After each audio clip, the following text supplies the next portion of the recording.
السلام علیکم پیارے بچوں، کیسے ہیں آپ سب؟ آج میں آپ لوگوں کے لیے ایک نئی کہانی لے کے آئی ہوں، ایک خوبصورت گاؤں اور ایک سفید بلی کی کہانی۔ خوبصورت گاؤں میں بیچوں بیچ ایک ندی بہتی تھی۔ بہت ہی پیارا منظر، پہاڑوں کے بیچوں بیچ ایک خوبصورت گاؤں تھا جہاں پہ سب لوگ پیار محبت سے رہتے تھے۔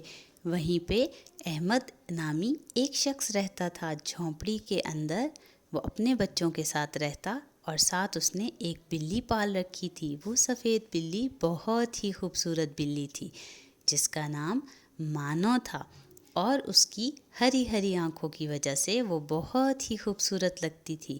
سب اس سے بہت پیار کرتے۔ احمد کھیتوں میں کام کرتا تھا، وہ ایک غریب کسان تھا اور وہ محنت مزدوری کر کے اپنے بچوں کا پیٹ پالتا تھا۔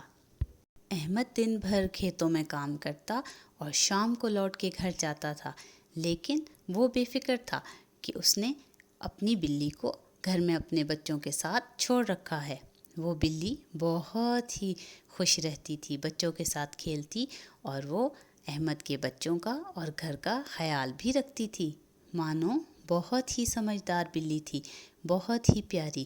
پورا دن وہ بچوں کے ساتھ کھیلتی اور بچے بھی اس سے بہت مانوس تھے، وہ بھی اس کا بہت خیال رکھتے تھے۔ مانو ایک بہت ہی پیاری اور صاف ستھری بلی تھی۔ وہ اپنے پنجے ہمیشہ صاف رکھتی تھی، اپنے جسم کو صاف ستھرا رکھتی تھی۔ مانو باقی بلیوں کی طرح باہر نہیں گھومتی تھی اور نہ ہی کیچڑ میں اپنے آپ کو گندا کرتی۔ وہ کبھی بھی باہر کسی کے ساتھ کھیلنے نہیں جاتی تھی، وہ ہمیشہ گھر پر ہی رہتی۔ احمد کے بچے اس کا بہت خیال رکھتے۔ مانو کو دودھ بہت پسند تھا اور احمد کے بچے اس کو روز دودھ ڈال کے دیتے اور پورا پیالہ بھر کے مانو خوب مزے لے لے کے پیتی۔ وہ احمد کے گھر میں بہت ہی خوش تھی اور آرام سے رہ رہی تھی۔ آج تک کبھی ایسا نہ ہوا کہ مانو گھر سے باہر گئی ہو یا گم ہوئی ہو یا کسی کے ساتھ بھی کھیلنے گئی ہو۔ وہ ہمیشہ گھر پہ رہتی اور مانو ہمیشہ اپنا دودھ پی کے سو جاتی ہوتی تھی، اور پھر اس کے جاگنے کا، اس کے کھیلنے کا ایک ٹائم تھا۔ اس کی دیکھ بھال میں احمد نے کبھی کوتاہی نہ کی۔ جس وقت اس کو جو چیز چاہیے ہوتی تھی وہ لا کر دیتا تھا۔ وہ اپنے بچوں کے ساتھ بلی کا بھی اپنے بچوں جیسا ہی خیال رکھتا تھا، اور بلی کو بھی اس بات کی سمجھ تھی۔ سنیں بچوں، جانور بہت سمجھدار ہوتے ہیں اور وہ محبت کو بہت اچھے سے سمجھتے ہیں۔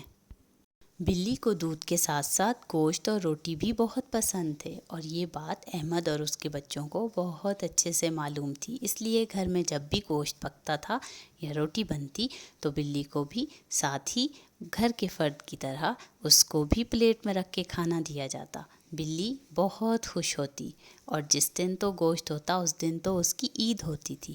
جب مانو کے کھیلنے کا وقت ہوتا تو وہ اپنے کھلونوں کے ساتھ کھیلتی۔ احمد کے بچے بھی اپنے کھلونے مانو کے ساتھ شیئر کرتے تھے، اور وہ بہت خوش تھی، بہت ہی مطمئن زندگی گزار رہی تھی، اور مانو کو اپنی زندگی سے بہت پیار تھا کیونکہ وہ احمد کے گھر میں رہ رہی تھی اور احمد کا دل بہت بڑا تھا۔ ایک دن ایسا ہوا کہ احمد کھیتوں میں کام کر رہا تھا۔ ایک دم سے تیز طوفان آ گیا اور ساتھ ہی طوفان کے ساتھ ساتھ بارش آنے لگی۔ احمد کو فکر ہونے لگی اور وہ تیزی سے اپنا کام نپٹانے لگا، کیونکہ بارش کی وجہ سے کھیتوں میں بہت کیچڑ ہو جاتا تھا اور احمد کو بہت دقت ہوتی کہ وہ گھر تک کیسے پہنچتا۔ ابھی احمد کا کام ختم نہ ہوا تھا کہ اچانک تیز طوفانی بارش آ گئی اور اس نے سارے ماحول کو اپنے لپیٹ میں لے لیا۔ کھیتوں میں بارش آ گئی تو کیچڑ بڑھ گیا اور احمد کو فکر ستانے لگی کہ وہ گھر جلدی نہیں پہنچ پائے گا۔ وہ جلدی سے کام کو چھوڑ اپنے گھر کی طرف دوڑا، اور جیسے اسے اپنے بچوں کا بھی خیال آنے لگا کہ وہ ایک جھونپڑی میں رہتا تھا اور بارش میں فوراً گھر پہنچنے کو بےتاب تھا۔ جیسے ہی گھر پہنچا تو حیران ہو گیا کہ بلی اپنے گھر میں نہیں تھی اور گھر کے اندر بھی موجود نہیں تھی، اور ایسا کبھی نہ ہوا کہ مانو ایسے چھوڑ کے گھر کو چلی جاتی۔ وہ ہمیشہ اس کے گھر کا خیال رکھتی تھی اور اس کے بچوں کا بھی۔ احمد بہت پریشان ہوا کیونکہ وہ اس سے بہت پیار کرتا تھا، اور دوسری طرف بارش آنے سے پہلے بلی نے ایک چڑیا کو دیکھ لیا تو مانو اس چڑیا سے کھیلتے کھیلتے جنگل کی اور نکل گئی۔ اسے خیال ہی تک نہ رہا کہ وہ گھر سے کتنا دور نکل آئی ہے، لیکن جب وہ گھر سے دور نکل آئی تو اس نے سوچا کہ تھوڑی دیر کھیل لیا جائے، لیکن اسے کیا معلوم تھا کہ بارش آ جائے گی، اور جیسے ہی طوفانی بارش آئی مانو نے درخت کے نیچے پناہ لے لی اور وہ بارش سے خود کو بچانے لگی۔ اسے یہی محفوظ طریقہ لگا کہ جب تک بارش نہیں رکتی تب تک یہیں پناہ لی جائے، تو یہی محفوظ طریقہ ہے کیونکہ جنگل میں تو بہت کیچڑ ہو جاتا ہے۔ اچانک سے مانو کی نظر ایک پیلے رنگ کے چوزے پہ پڑی تو وہ کانپ رہا تھا۔ وہ بہت پریشان ہوئی۔ مانو اس کے پاس گئی تو دیکھا وہ بیمار تھا۔ وہ ایک ننھا معصوم چوزا تھا۔ مانو بہت گھبرا گئی اور اس نے سوچا کہ اس بارش میں تو اس کو یہاں چھوڑنا محفوظ نہیں ہے۔ مانو نے بارش اور سردی سے بچانے کے لیے پیلے رنگ کے چوزے کو اپنے نیچے چھپا لیا۔ مانو کو یہی بہتر لگا کہ جب تک بارش تھم نہیں جاتی یہیں پہ اس کا خیال رکھا جائے۔ اور دیکھیں مانو کتنی نرم دل تھی۔ ہم بھی اسی طرح اپنے سے کمزور اور بیماروں کا خیال رکھ سکتے ہیں۔ پھر مانو نے اس چوزے کو اپنے منہ میں ڈالا اور اس کو اس کے گھونسلے تک چھوڑنے گئی۔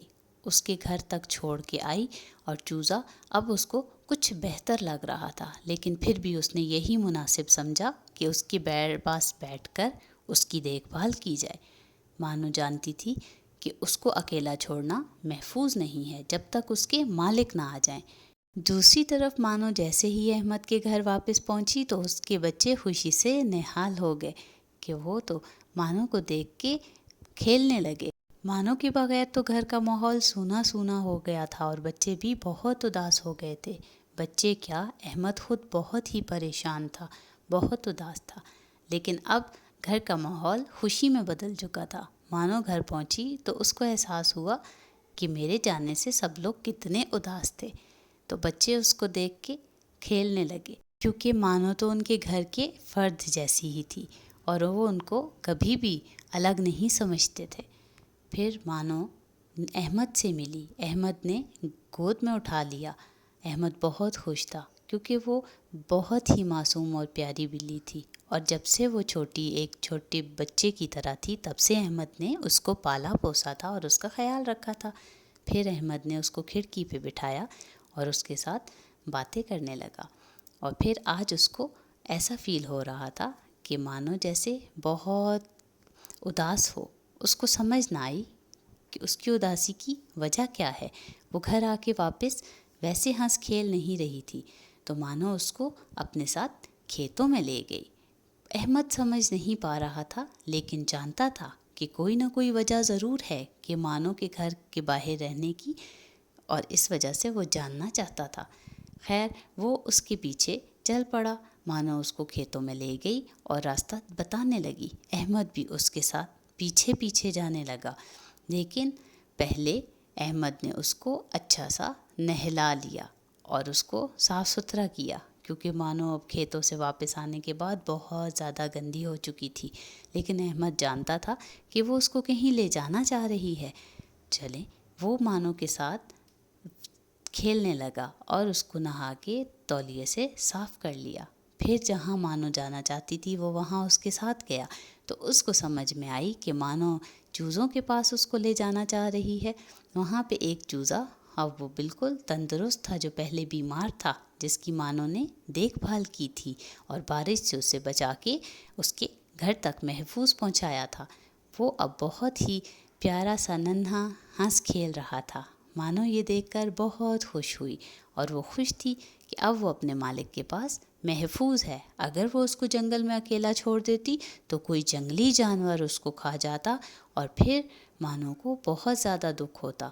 مانو نے اپنی جان بھی تو خطرے میں ڈالی، لیکن اس نے چوزے کی جان بھی بچا لی، تو اس پہ وہ بہت زیادہ خوش تھی۔ اسی لیے کبھی کبھی دوسروں کے لیے بھی مشکلات اٹھا لینی چاہیے تاکہ کسی کی زندگی بچ جائے، اور ہمیشہ نرم دل سے کام لینا چاہیے، کیونکہ نرم دل تو اللہ کو بہت پسند ہیں۔ اسی لیے کہ صرف جانوروں کے ہی نہیں، انسانوں کو بھی نرم دلی سے کام لینا چاہیے۔ ہمیں بھی دوسرے انسانوں کا اسی طرح سے خیال رکھنا چاہیے۔ احمد نے جب دیکھا چوزے کو تو وہ ساری بات سمجھ گیا۔ سارا معاملہ اس کی سمجھ میں آ چکا تھا کہ بلی اب تک کہاں تھی اور اتنی دیر گھر کیوں نہیں لوٹ کے آئی، اور وہ کس طرح سے اس نے چوزے کی مدد کی۔ احمد بہت خوش تھا کیونکہ آج اسے اپنی بلی پہ بہت فخر محسوس ہو رہا تھا، اور یہ کہانی وہ اپنے بچوں کو بھی سنانا چاہتا تھا۔ اس نے اپنے بچوں کو بتایا کہ دیکھو کس طرح سے اس نے مدد کی ہے، ہم بھی اسی طرح سے دوسرے انسانوں کی مدد کر سکتے ہیں۔ اور اب مانو پورے گاؤں کے بچوں کی پسندیدہ بن چکی تھی، سارے بچے اس سے کھیلنا چاہتے تھے۔ اب وہ صرف مانو نہیں تھی، وہ ایک خوبصورت نرم دل والی ہمدرد بلی تھی، اور اسی وجہ سے وہ گاؤں میں مشہور ہو گئی۔ اب ہر کوئی احمد اور اس کے بچوں کی طرح اس سے پیار کرنے لگا۔ اب مانو جہاں بھی جاتی سب کا دل کرتا کہ وہ اسے اپنے گھر لے کے جائیں اور اس کا خیال رکھیں۔ پیارے بچوں، یقیناً آپ کو یہ کہانی بہت پسند آئی ہوگی۔ ہمیں بھی اسی طرح دوسروں کا خیال رکھنا چاہیے، انسانوں کے لیے بھی ہمدردی رکھنی چاہیے اپنے دل میں۔ پیارے بچوں، آپ کو امید ہے یہ کہانی پسند آئی ہوگی، اور انشاءاللہ آپ کے لیے آگے بھی بہت خوبصورت کہانیاں لے کے آؤں گی۔ اگر آپ کو یہ کہانی پسند آئی ہے تو پلیز میرے چینل کو سبسکرائب کر دیں، لائک کریں، شیئر کریں۔ Thank you so much.